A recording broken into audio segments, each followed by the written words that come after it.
আমি একটা টুথপিক বন্ধুর ওপর ছুটছি। আর হয়তো আপনারা ভাবছেন যে কেন, কারণ যখন আমি এই ভিডিওটা আমার বন্ধুকে দেখিয়েছিলাম ও বলেছিল এটা শুধুই নিনজারা পারে। আর এই চ্যালেঞ্জটাই আমাকে বাধ্য করলো টুথপিক ছোড়া শেখার জন্য। কিন্তু এটা খুবই ডেঞ্জারাস হতে চলেছে আমার জন্য আর বন্ধুর জন্য। তাই প্রথমে সবচেয়ে ইজি টার্গেট দিয়ে, কিন্তু ইজিও কঠিন লাগছিল। তাই আমি বুঝতে পারলাম এটা সঠিক টেকনিক ছাড়া কখনোই সম্ভব হবে না। তাই কিছুক্ষণ রিসার্চ আর অবজেক্ট ছোড়ার ফিজিক্স স্টাডি করলাম আর বুঝতে পারলাম এটা কিভাবে কাজ করে। তো এটা করার জন্য আমাদের থাম্ব আর মিডিল ফিঙ্গারের মাঝখানে টুথপিকটা রাখতে হবে আর ফ্লিকিং মোশনে এটাকে ছাড়তে হবে। কিন্তু বিষয়টা যতটা সহজ মনে হচ্ছিল ততটাও সহজ ছিল না, কারণ টুথপিক টার্গেটে ধাক্কা খেয়ে পড়ে যাচ্ছিল। আর এর মানে আমাকে এখনো দুটো কাজ করতে হবে। প্রথমটায় নিজের ভুলগুলো খুঁজে বার করতে হবে, আর দ্বিতীয় কাজটা 5 সেকেন্ডের হাইপারল্যাপস দেখানো।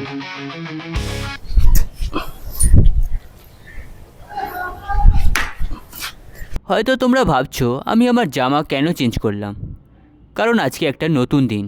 কিন্তু আমার কাছে নতুন প্যান্ট। তো আমি আমার গ্রিপ আর থ্রো ইমপ্রুভ করার জন্য ঘন্টার পর ঘন্টা প্র্যাকটিস করলাম, কিন্তু টুথপিক টার্গেটে না আটকে বাকি সব জায়গায় আটকাচ্ছিল। তো প্র্যাকটিস করতে করতে বুঝলাম টুথপিক নোকের একটু ওপরে রাখলে বেশি কন্ট্রোল পাওয়া যায়, কিন্তু এর স্পিড বাড়ানোর জন্য আমাকে এর সঠিক ব্যালেন্স পয়েন্ট খুঁজে বার করতে হবে। আর এত প্র্যাকটিস কিসের জন্যে? বন্ধুকে মারার জন্যে। তো সব রকমভাবে ট্রাই করার পর বুঝতে পারলাম এটা কিভাবে কাজ করে। আর এটা যে কোনো লাক ছিল না তার প্রমাণ আমি পরের অ্যাটেম্পটগুলোতেই পেলাম।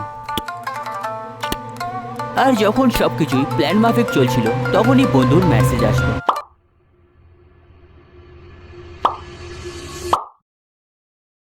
তো মানুষের গায়ে মারার আগে আমাদের দ্বিতীয় টার্গেট হলো বেলুন। তো বেলুনের মধ্যে আমি একটা এমন জিনিস দিচ্ছি যেটার রেজাল্টকে অনেকটাই স্যাটিসফাইং বানাতে পারে।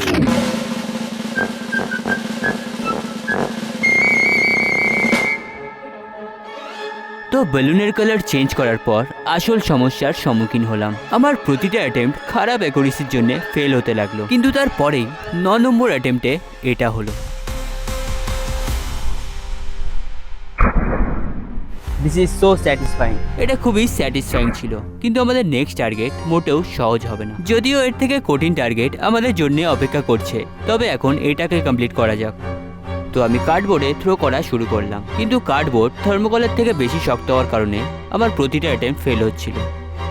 কিন্তু তারপরেই আমার মনে হলো যদি আমি আমার পায়ের পজিশন বেটার বানাতে পারি তাহলে হয়তো আরও স্পিডে ছুটতে পারবো। তো আমি এটা ছোড়ার আগে আমার শোল্ডারকে রিল্যাক্স রাখলাম আর হাঁটুটা সামনের দিকে করে আমার সমস্ত শক্তি অ্যাপ্লাই করলাম। আর এটা করতেই টুথপিক আগের থেকেও বেশি স্পিডে মুভ করা শুরু করলো। এখন সমস্ত ছোট ছোট ভুলগুলো মাথায় রেখে আমি শেষবারের জন্য টুথপিক ছুড়লাম। আর তারপর একজন ভীতুর মতো কার্ডবোর্ড নিজের হার মেনে নিল, কিন্তু এইভাবে জেতাটা আমি মানতে পারিনি। তো আমি পুরো কনফিডেন্সের সাথে একজন বীর পুরুষের মতো জিত হাসিল করলাম। তো শেষ লেভেলটা কতটা ডেঞ্জারাস হবে জানার আগে আমি এই লেভেলটা পার করতে চাই। তো প্রতিটা ছোট ছোট অ্যাডজাস্টমেন্ট আমাকে এই অবধি নিয়ে এসেছে, কিন্তু এখন এই ছোট টার্গেট চ্যালেঞ্জটাকে অনেক ডিফিকাল্ট বানাতে চলেছে। যদিও আমি এটা অনেক ভালোভাবেই থ্রো করা শিখে গেছি, কিন্তু এখন আমায় অ্যাকুরেসিতে অনেক বেশি কাজ করতে হবে। আর এটা করতে পারলে আমরা শেষ লেভেলে যেতে পারবো। তাই আমি শুরু করলাম। তো এখানে অ্যাকুরেসি একটা অনেক বড় প্রবলেম হয়ে দাঁড়ালো। জানি না আর কতবার থ্রো করতে হবে, কিন্তু আমি আমার বেস্ট দিয়ে যাব।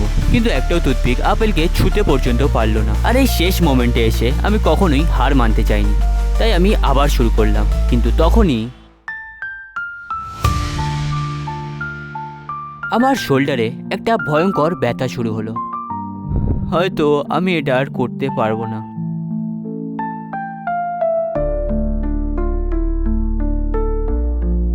তোমরা কি সত্যি ভাবছো আমি হেরে গেছি? আমি দুদিনের রেস্ট নিয়ে নতুন ডিটারমিনেশন আর পুরনো প্যান্টের সাথে কামব্যাক করলাম। আর এইবার থ্রোতে আগের থেকেও বেশি ফোকাস করলাম আর চেষ্টা করলাম হাতকে লুজ রাখার। তো যেহেতু আমি টুথপিক থ্রোয়িংয়ে অনেকটাই অভিজ্ঞতা অর্জন করেছি, তাই এর সমস্ত টেকনিক আমার মাসল মেমোরিতে বসে গেছে, কিন্তু হাতের ব্যথা এখনো যায়নি। আর এই কারণেই আমি অনেক সাবধানে টুথপিক ছুড়লাম, কিন্তু তারপরেই হাওয়া নিজের খেলা দেখানো শুরু করলো, যেটা টুথপিকের ডিরেকশন চেঞ্জ করার জন্য হেল্প করছিল। আর ওপর থেকে বৃষ্টিও শুরু হয়ে গেছিল। আর সেই মুহূর্তে আমার মনে হচ্ছিল সবাই মিলে আমাকে হারানোর চেষ্টা করছে, কিন্তু একজন মহান মানুষ বলেছিলেন, अगर किसी चीज को दिल से चाहो तो पूरी कायनात उसे तुमसे मिलाने की कोशिश में लग जाती है। Yes, I did it. তো তো এখন মনে হচ্ছে বৃষ্টিও আমাকে অ্যাপ্রিসিয়েট করছে। তো এখন সেই মোমেন্টটা এসে গেল যার জন্য আমরা এতক্ষণ অপেক্ষা করছিলাম। তো আমি যা কিছু শিখেছি, সঠিক গ্রিপ, সঠিক পজিশন আর সঠিক টাইমিং, সেই সব কিছু ডিপেন্ড করছে এই ফাইনাল থ্রো এর উপর, যে এটা কতটা ডেঞ্জারাস হবে।